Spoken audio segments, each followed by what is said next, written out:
Hello, everyone, and welcome to the Do More of Your Money podcast, episode 206. Can you believe that, Neil? We're 206. No, definitely not. 205 last week. Exciting one today, finding and consolidating your pensions. And I think we've got a few pension experts on the panel. So Donald, this isn't our first together. It might be second together. It's not. I think it's second or third. Yes, I think so. So Donald, head of pension... we've got head of pension technical. That's correct. So they've got the technical expert. Got Haley Mack, client service and supervisor. So all the client needs. And then we've got Mr. Neil Rayner, head of central advice. Good to have you here, everyone. We've got quite a bit of content to get through today, and we'll jump in quite quickly. But quite interesting just talking a little bit around pensions and about the benefits of consolidation and actually why it's quite important at certain points to think about consolidation from a client perspective. So let's get to the crux of it. How do people acquire multiple pensions across their lifetime? Neil, Donald, Haley? Well, I would say because a lot of people in their lifetime work for different organisations, have different jobs, might have career switches, might be self-employed, might be employed. And over the course of those 20, 25, 30 years, they'll have different pensions and different pots. Yeah, it's an interesting one because we've obviously got auto enrolment now across the UK. Donald, the technical expert, will tell us what year that came in roughly. So that's in 12, we are 12 years of enrollment now. Yeah. So it's quite going 4 years. Fascinating, actually, because it's been a huge success, I would say. Absolutely is. And with the successes of auto enrollment, we shouldn't also forget it was actually brought in play to make people save more. So that's always been the focus in terms of auto enrollment, get people to actually save more. And Neil has just touched on that. People have multiple jobs and they move around. That obviously creates the lost pensions as well. So you have multiple pots. So you have 11 jobs in maybe 11 years. Yeah. And you've got that. So you need to find them. Then you have people moving home as well. When you move home and you don't engage with your administrators or scheme managers as well, then you probably have multiple pots that are lost as well. And the final one that I'll probably need to touch on that people don't talk about is inherited pensions as well. Where you inherit pensions. So if let's say you've inherited pensions from your uncles, aunties, nieces, nephews, and you've got maybe 2, 3, 4 inherited pensions, you can obviously consolidate those ones in one. So you have 4, you could have 4 or 5 different multiple pots as well. So where you don't engage with the administrators as well, you can end up in your lifetime having 11, 12, on average of maybe 10 and I think pensions as well. It's very difficult as well when you're due to retire, be it 55, 60, 65. Yeah. It's very difficult to remember a job that you had when you were 20. Yeah. And then think, was I in that pension scheme? And the thing I've realised, Neil, especially helping friends and family with this, is you tend to find they might move jobs, but also remembering who the pension provider was at the time. But then actually the name of pension providers has changed significantly. That's correct. Over, if we just, a very common one would be like Norwich Union to Aviva. And that's really common as well. I find that you've got that old document you go, it's with this company, and you forget the names of it. It's quite interesting because if you look across the pond in terms of, because auto enrolment isn't a new theme. We adopted it from looking at successes of other countries such as New Zealand and Australia and things like this. And actually, they have a great thing in Australia and New Zealand where you have pot follow on. That's correct. Where basically you move employment and your pot comes with you in your employment. I think that'd be a fascinating thing to do in the UK. But we don't. And what happens is you might have a pot with one employer and then a pot with another employer, and it becomes quite difficult to remember where they are. And actually, sometimes you might think, there's only a few £100 in there, it doesn't matter. Yeah. And it's actually quite important to keep a record of them. That's correct. Interestingly, when you talked about pot for life, that's what it's called. In the spring budget last year, the Chancellor actually touched on that as well. It's something we're actually looking to do in the UK as well. So what that does is, it just, like I said initially when I started, I talked about auto enrollment being designed to actually make people save. Yes. But what they didn't design it for, they kind of designed it for inaction, some sort of an inertia. You can have that, but you don't have to engage with the scheme. Yeah. But your employers will have to auto enroll you into it. So what that does is, if you have 10, 12, 12, 14 jobs changed, once you change jobs, because they're called mostly small pots. Yes. So you have a deferred pension. So with those pensions, you don't pots you don't contribute into anymore, so they're deferred. So that's why the portfolio life could be an exciting prospect as well once that's coming. So you could only have maybe one occupational pension scheme where you could just move around. And even with the advantages, it does come with the drawback as well. But I guess they'll probably look at that before they introduce that. And I believe the reason they didn't do it at the time, Donald, because it makes perfect sense. You move from employment to employment, your pot follows you through it. And I think the technology systems across the UK, pension and life companies, that's a big change for them to do something like that, I would think. It is. And I think before that, I think we'll probably look at the advent of pensions dashboard first. Yeah. So it's making pension dashboard for clients that don't know. It's just consolidating all your ports. It allows you to see your pension ports, including state pension, all in one place. So give a bit more detail about that, Don, because that's interesting. Pension dashboard. What is the pension dashboard? And because that's been something that's been talked about for some time. Yes, it has. The pensions dashboard essentially is something we're looking to pretty much go live in 2026. That might not be the dashboard available point where retail clients will be able to use it, but all pension schemes in the UK will have to buy that. So essentially what it is once we go live, a client will be able to see all their pensions, whether it's DB, DC, or state pension, securely all in one place. So it's also a good finder service in the sense that, because like you touched about enrollment not being unique to the UK first, New Zealand, Australia, Canada, they've had that as well. So pensions that we're kind of catching up in terms of dashboard as well. So that will be a great tool to come in. So for now, we have pension schemes will have to adopt that by October 2026. But like I said, that's not the dashboard available point. And that's the point where retail clients will be able to use that. So that's a good thing coming up in the next 2 years, 3 years for clients. I think it's really interesting because I can't remember when we first sort of engaged on this pension dashboard project, but it was some time ago. Yeah, it was a while back. Yeah, this has been going on for probably about 10 years. Yes, it's been, I mean, the concept started 10 years ago, but it didn't come onto paper until about 6 years ago. And it's such a great idea to be able to log on a site and go, here's all my pensions and where they are. And actually, just by your national insurance number, I believe that's what they were looking at. And from our perspective as a business, we've been, regularly showing clients' values of investments and pensions on their website. We've always believed in transparency and showing that information. Yeah. So for us to basically integrate and link in with these systems actually is a quite relatively easy thing for us. Absolutely. But I think that's a great tool. It is good. There's the positive spin. Yes, it's taken too long in my opinion, but the positive spin is at least we're doing it. I think we should just take all the time we need to make sure we get it right. Really, there's no. You don't like normally would say you don't rush perfection. Just take time, get it right, so that when it gets to the end client, at least they're getting the benefit of it as well. Yeah. And our systems will pretty much seamlessly integrate with the dashboard program itself. Yeah. So that's great. Yeah, just keep an eye out for that. I think that's something we'll obviously share once we know a bit more. Well, let's get into the product types. Why would you choose a pension over an ISA, Neil? Tax efficiency. When you put anything into your pension from a monetary point of view, £80 contributed, you get it uplifted immediately by 20% from the government. That puts £100 in your pension, whereas you're only contributing 80. Obviously, if it's a lump sum, it's a lot more. If you're a high rate taxpayer, you get an additional amount and also an additional taxpayer as well. So from a tax efficiency point of view, very, very beneficial. People say often the question is, well, actually, when you come to take money out of your pension, you can potentially get taxed. But in those years that you're putting those tax from the government into your pension, you're getting growth on that as well. So it's very, very beneficial for you to put in. The new rules, which have changed pensions, which basically mean that they're very efficient for your family now. You can pass them down from a beneficiary point of view. So you could pass them to your children.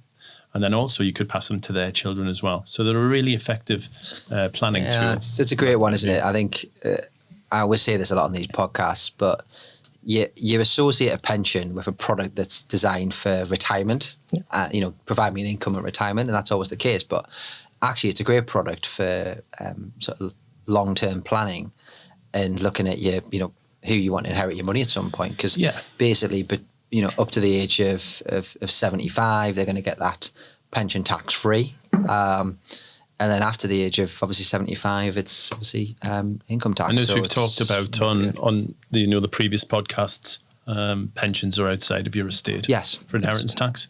So a really good way of not only providing for your beneficiaries, your children, but also keeping it outside of your estate.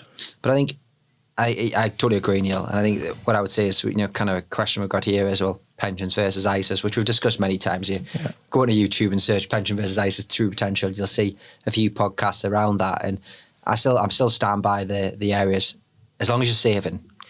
As long as you're saving on a regular basis and you're looking at and benefiting from that regular saving in terms of pound cost averaging, that's a really great thing.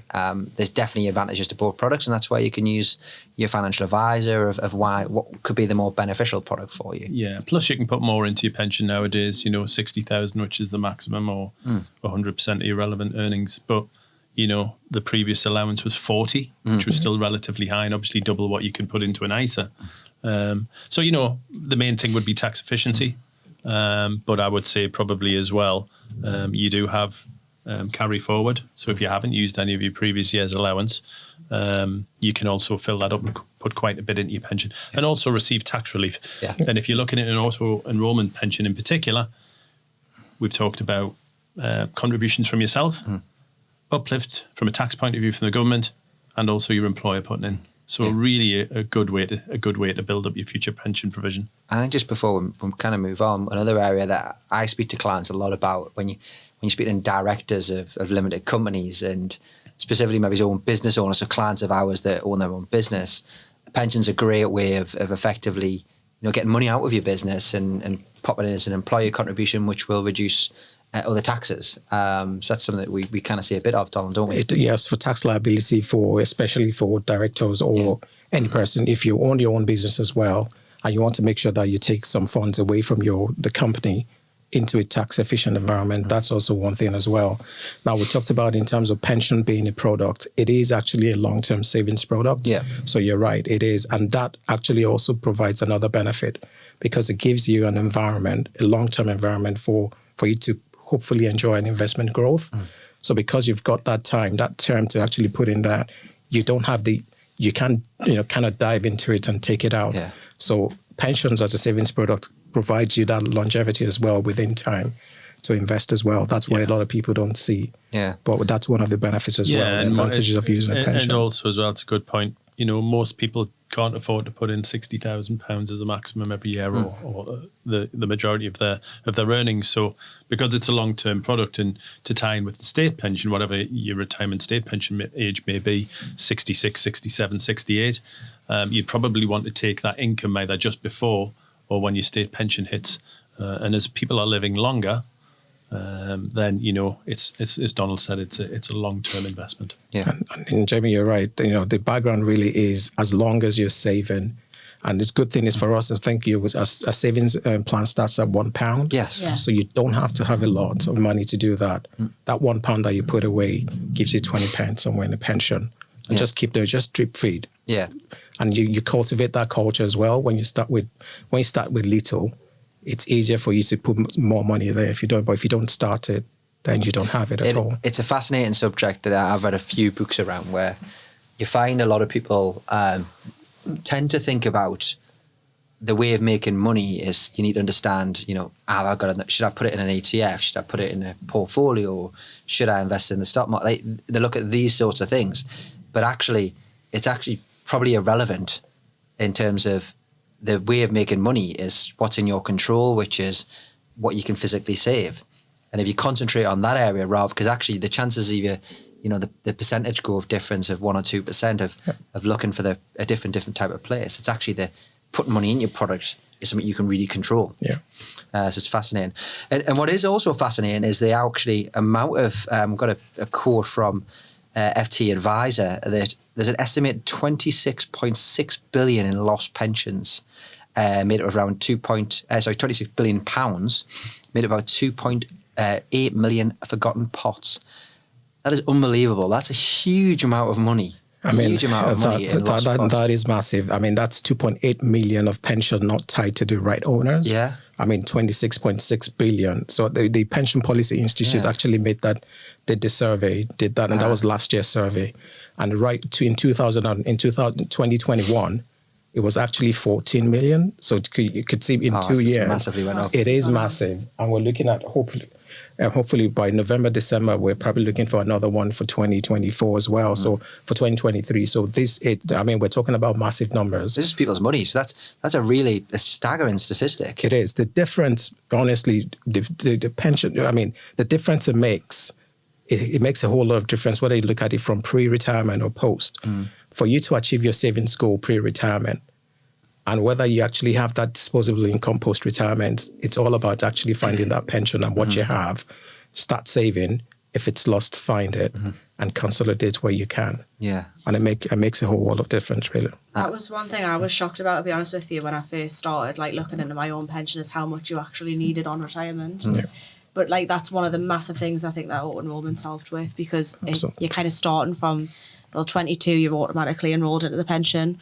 When I was 22, pension savings, that was not top of my priority. But I think when you see it sort of in black and white, and like you say, them little chips away at it to make sure that you are saving, I think it makes a massive difference. It does. The government, they're also looking to actually change that now. Where the laws have been passed, so from 22, it's dropping to 18. Yeah. So a lot more people will benefit from auto enrollment as well. Yeah. And the threshold where you need to have about £6,000 or that's also going as well. It is, yeah. So a lot more. So auto enrollment will benefit a lot more people. But within the benefits of auto enrollment as well. So that's where, our pension finder service comes into play. Yeah. It will create different pots, small pots and everything that you need to find. So it's a whole lot of good coming on, yes. It's where you think, it's when you look at stats like this, it's where you really believe that the pot follow-on stuff that I was talking about before, the pension dashboard, that's where this sort of stuff comes incredibly important. And actually, from our perspective, our find and pension service, in terms of plugging what we do as a business, because this is around a service. And Haley, I don't know if you can just explain a little bit more about what we're trying to achieve and how we're helping clients. Yeah, I think the one thing that we get from speaking to clients is they find it extremely time consuming. They've had experience with other companies who have done this sort of thing in the past, where they're having to dig out paperwork from, say, 20, 30 years ago. Provider names might have changed. They've moved addresses. They don't know their security question that they set that many years ago. It's just a long task for them to complete. So we've got quite a new bit of technology now, which is the missing pension service now that's held for our clients and new clients as well, to be fair. So we basically do all of that work for them. We'll kind of get a little bit of information from them, create that particular client, have a look into it, kind of gather as much information that we can.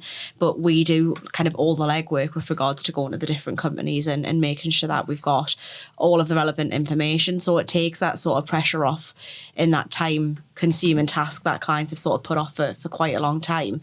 And the team handle all of that. We'll send them updates. We can create their online accounts and transfer everything, and so they can kind of see where everything is. And they've then got the options off the back of finding that missing pension to consolidate, if that's something that they're wanting to go down the route to do as well. Yeah, I think it's a classic of finding it. And speaking to the team, we found some sizable pots as well. It's not just. I always thought when we first sort of envisioned on doing this, I thought, you're going to find a few £100s in different pots. But my understanding is we've found some significant sizes. Quite large ones, yeah. I think people are shocked as well with what we come back with once we've actually spoken to them and found those missing pensions. I think people don't realise what they've got, and if it's been invested as well for quite a long time, they've got potential growth on there, which is kind of way out to what they thought it was going to be. And it's just kind of really consolidates everything that we're trying to do and making sure that it's as easy as possible for the client and helping them reach their savings goals, really. Yeah. Donald, you've worked at multiple different pension companies over your career. Is it quite common this, where you have people ringing in? I'm looking at the numbers. It's obviously is very common, which is, I think I've got a pension with you, but I'm not quite sure.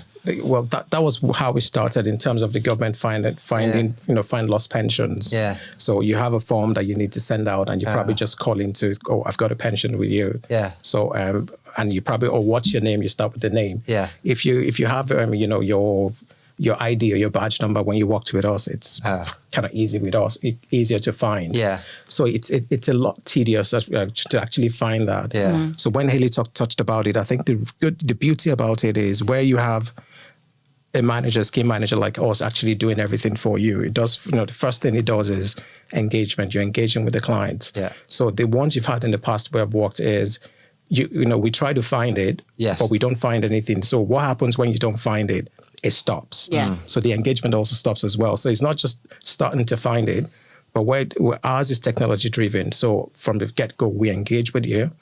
So once you find it, so between the process of actually giving us details and having for us to Haley's team do everything for a client, that engagement have started, and that's what's missing within pension as well. Yeah. Clients aren't engaging with the managers. Yeah. So once you start to engage, it takes that lost pension away. I mean, the average lost pension across board is about 10,500, 10,500. Wow. But that's the average. So we have between the periods, I think over 65, they even have more. The average lost pension is about £62,000. Wow, So that's okay. why you've seen a whole lot of pension. It is huge. I know. I mean, the Yeah. average imagine what you can do with £10,500 that you didn't know was coming to you. I mean, that's why 26.6 billion you touched on. Yeah. That's a massive amount of pot. That is, 2.8 million not actually, tied to a client. And I think the way to think about for me, for sort of final point on this part is that look at your employments over your lifetime. Try and look at what pensions you've got. And if it doesn't match the same number, there's a good chance that you're probably missing one. That's correct. Not every employer offered a pension, but majority did. So if you're in that position, there's a chance that you're probably missing a pot. That's correct. And pinning it back to a certain employer is always helpful. Yeah. And obviously speak to the team. But that's what I would suggest everyone to go away and have a look at. Because as I said, the average person works 11 different places. Yeah. I mean, I wish I had this technology about 6 years ago because I actually tried to find my pension 6 years ago. I mean, it took me forever to find one. Eventually, I did find one, but I'm sure I still have about 2, 3, or 4 hanging somewhere there, which obviously we'll be using Haley to do as well. Yeah. So, I mean, like you're right. If you've moved jobs 2, 3, 4, 6, 10 times, why not just start? It starts with a call from us. Go online, just fill the form. I think our viewers will be thinking that you've probably only had one job. Donald being so young looking. Well, they keep saying I look like Denzel, but we'll save that for now. I've moved around a bit. So I mean, the bones tell you've moved around a bit, but well, thanks for that anyway. I'll take that. Take that as a compliment. Right. Finally, let's just have a little, just to summarise on consolidation, because I always wonder why you should do that. If you've got 5 or 6 pots and you can access them, Neil, why put them in one pot? I can see the benefits. I can also see, why would you do that? I think it's a good question. Why would you consolidate your pot? If you find 5 or 6, should you just put them in one? Or why would you do that? Obviously, it might not be right for you to transfer your pensions into one because they might have lower charges, they could have guarantees, that sort of stuff. And like we said before, you've got personal pensions, final salary pensions, defined benefit pensions. So it might not be right. But the benefits of transferring it in and consolidating it is basically you can see one full picture.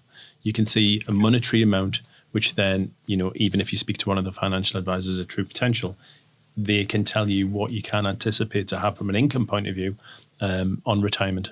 And then also with our technology, with being goals-based and using the tech, once you get them pensions consolidated, we can then track the goal, and then we can see maybe what you need to contribute on a monthly basis in order for you to hit your retirement goals, whenever that may be. Yeah, I think there's definitely advantages to it. I think, for me, just it is easy to manage one thing. Yeah. But I think you really correctly said is there's different types of pensions, and I think this is one of the fascinating things about pensions when you study it like we do. Like you physically have to pass exams on it. You kind of one of the first things you do is you go, there's a pension. Well, what year was that recommended in? What rules are around those years? It's not a case of here's a pension, that one rule. There's a pension I could sell today is very different to a pension that was sold 20 years ago. Yeah, because the rules have changed over time. Oh, well, it's dramatically. And they're still changing. And they're still changing. It's a fact of obviously, it's a classic political move from most governments in terms of, tweaking with pensions and people's savings, because it can be a popular thing to do, but also it can be a way of accruing more taxes as well. So that's why we've seen some significant changes. I mean, there's been some positive news, obviously, about the abolishment of the lifetime allowance. And that's a really positive step forward, I feel. I think the pension freedoms for me was a really positive move. It give access, I think I remember the scare tactics that came out originally, which is people are going to buy Ferraris out of their pension pots. And actually what you find is most people that save that level of money are actually quite sensible and have managed their pension really well ever since. And I've personally seen people's lives change where they can retire a touch earlier because they've got that flexibility and, take a slightly more income now, reduce it when they come to state pension. They're a great product. They are. It's been a success as far as I'm concerned. Yeah. Pension when it came out in 2015, that was just brilliant. Yeah. I mean, consolidating pension normally you could do in terms of like Neil is right. If it might not be for everyone, but one of the advantages as well that I probably would just touch on is the power of pooled investments as well. Yeah. So if you're consolidating in one and all that, what a 5,000 pot will give you in terms of investment return isn't what a £500 pot will give you in terms of, and you're also saving on fees as well, charges and fees. So you're not paying multiple administration charges or advisor fees and charge. You're only paying one within a pot as well. It's quite interesting because I found when I've looked at some consolidations of pots, especially workplace pensions, and it totally, I'm not saying these are the wrong funds, but they tend to be in lifestyle and funds, which is, just to describe what that is for our viewers, is a fund that will effectively de-risk as you get closer to retirement. And that necessarily isn't the right thing for every client. Actually, for a lot of clients these days, it's categorically not the right thing. And what I would say is that, actually, by looking at that consolidation piece, you can actually, am I in the right risk profile in this pot, and should I match that up? And you could be in the opposite end of the scale as well, by the way, taking too much risk. Yes, you can. That's why you have one pot. Normally, what would general would say is where you have a deferred pension, a pension which you're not engaged with, 9 out of 10 times it's actually not working for you at all. Yeah, it's not working hardest. That's just what it is. Because it would, like you say, it would just go into a default pot. They don't know your risk appetite. It's probably not even for you. You might be taking a huge level of risk for limited returns, and you don't want to do that. So it's just so that's why it's essential you find it. When you find it, you consolidate it, then you can review it. An advisor can actually help you do that as well. So it's those are the positives that I can touch on really. I think the benefits are there if you're going to consolidate and it's right for you. But even just the fact that you're finding your pensions and you know where they are and you know what you've got, it's a big boost. Yeah. Brilliant. Well, really interesting. I think I'm one of these people that have worked at True Potential since I was 20. So I've only got one pension. So Neil will have a few. We'll find them for him afterwards. I definitely wouldn't buy a Ferrari though. No. Buy a Porsche. Yes, you probably must. But no, thank you so much for really good content. Thank you, Hayley and others. And we'll be back next week with some more content. Hopefully you found this useful. And if you do need any support or help on finding your pensions, please do contact the team. We'll leave the details here below the website that you can see. But it's been an absolute pleasure, everybody. Thank you very much and have a good evening, morning, or whenever you're watching us. Thank you. Thank you.